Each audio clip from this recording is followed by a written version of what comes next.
Welcome back to Papa's Home. I recently worked on a project to fix up my sprinklers. My plumber gave me a budget of $2,600, and of course I was completely over budget. I spent $3,700. And it sucks because I was doing a lot of the work myself. I built my own manifold, I rented out a trencher, and though I had to hire some help, things still weren't working right. Now that everything's all said and done, I want to go back and talk about the things that went well and the things that I would do differently. And to be totally fair, there's some areas where I actually did save money, but there were also a lot of issues that caught me by surprise. If you're thinking about putting in a new sprinkler system, I strongly recommend watching this video so you know exactly what to look for. With that, let's take a look at the retrospective for my sprinkler project.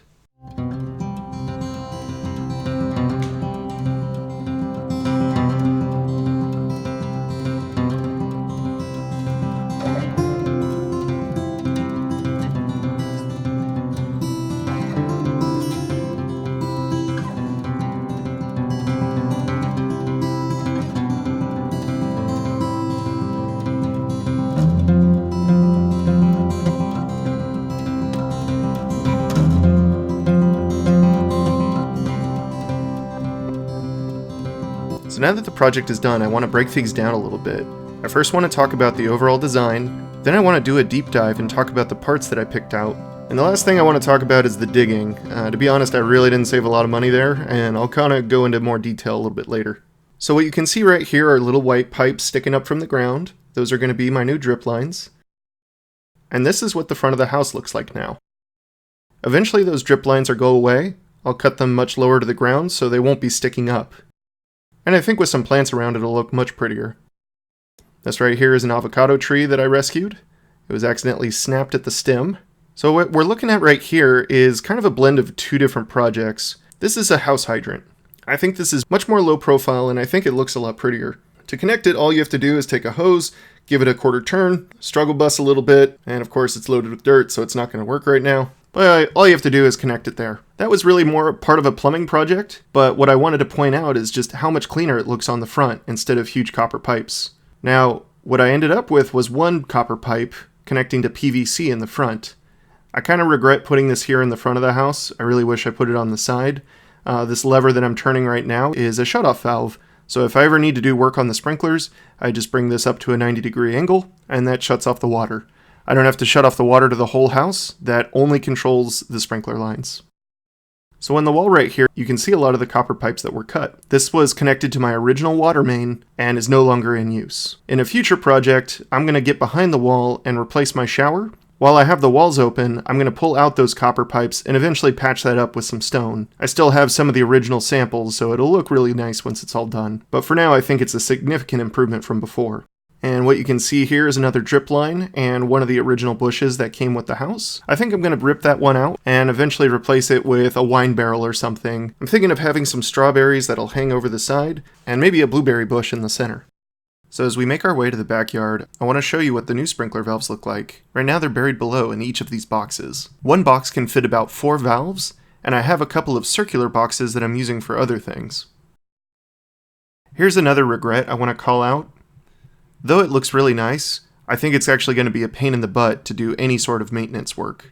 One thing that I think is going to be really frustrating is that there's not a whole lot of room. If I need to remove one of the sprinkler valves, it'll be hard to get my hand in there to unscrew one of the unions. It'll also be difficult to mess around with the on-off valve. If you notice, this one in the corner is really close to the edge of the wall, so I can't really get my whole hand around it like I could on my old ones. Here's a video clip of my old sprinkler valves. One thing that was really nice about these is that they had a huge handle on the top.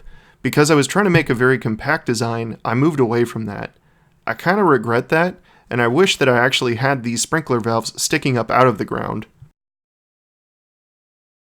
Another thing you'll notice over here is that there's a secondary shutoff valve. This is a little bit unnecessary because I already showed you one of the shutoff valves, but in the event that there's a drip in the water supply line before it makes it to the sprinklers, I just have more options in terms of where I can shut off the water. Now this might be an issue of personal preference, but I want you to kind of compare. If you look back at my old sprinkler manifold, you'll notice how easy it is to get to the sprinkler valves.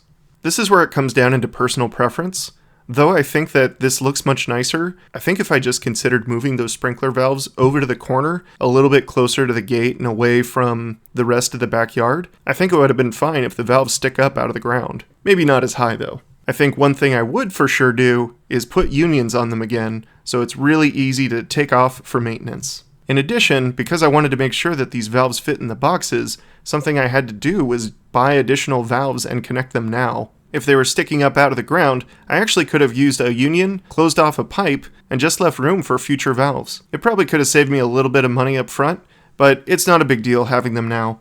So this is the last part of the design. If you remember my house hydrant from earlier, this is just called a ground hydrant. What this lets me do is connect another hose so that I can quickly and easily water the garden if I needed to. My only regret here is that I got one that was too tall. It sticks up through the hole right here, and I can't really put the cap on it.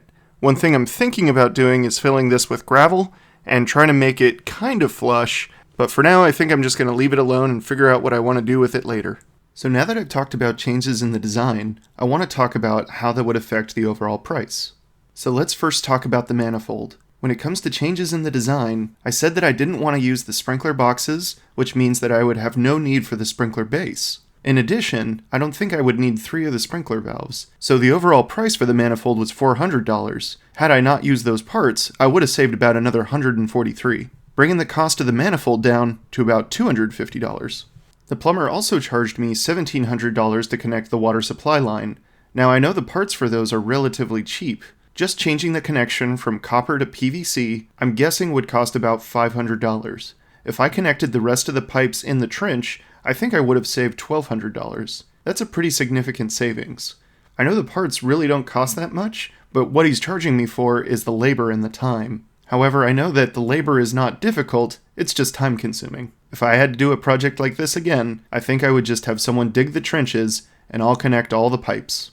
And remember when I talked about the trenching? It really wasn't worth the effort. To rent the trencher cost me $170. Then the plumber had his crew clean up the trench because I didn't do a very good job just making a very clean trench.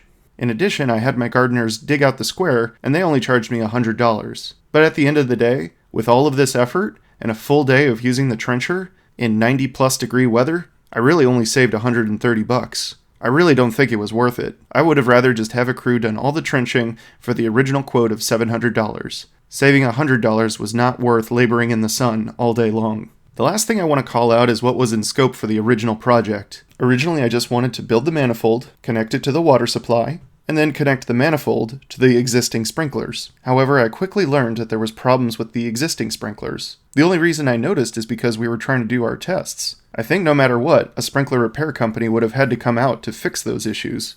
Though it was an unplanned issue, it's hard to include that in the original cost of the project. I'd consider that a sunk cost, and it would separate that from what I was originally trying to achieve. So if I were to implement those changes, and assuming that the sprinklers were actually working in the front, I really think this project would have just cost me $1,800. So yes, I spent $3,700, and it sucks, but the best part is, you guys get to learn from my mistakes. What things would you do differently? Do you prefer to put the sprinklers in the box? Or would you have them sticking up out of the ground? Some of you even said you would just buy a manifold from the store. I still think this is a better way to maintain it. I also learned a lot by doing this project on my own. If I were to ever sell this place, I now have ideas on how to make the next one even better. So I hope you enjoyed this video of Papa's Home. Thanks for stopping by.